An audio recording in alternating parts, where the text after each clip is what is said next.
दूसरा पॉइंट जो इस एनालिसिस से उभर करके आता है कि जो आपका कॉन्सेप्ट है एनसीईआरटी का, जो आपका बेसिक फाउंडेशन है एनसीईआरटी का, वो क्लियर होना चाहिए। आपका कॉन्सेप्ट क्लियर होना चाहिए और आपको के अंदर एक कनेक्टिविटी का अप्रोच डेवलप होना चाहिए। वो एनसीईआरटी के थ्रू आउट ही आएगा।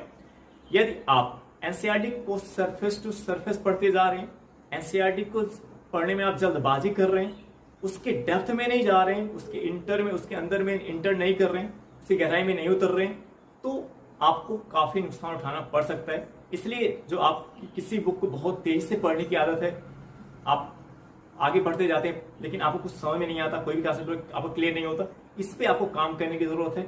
आपको एनसीईआरटी की डेप्थ में, उसकी गहराई में उतरना पड़ेगा।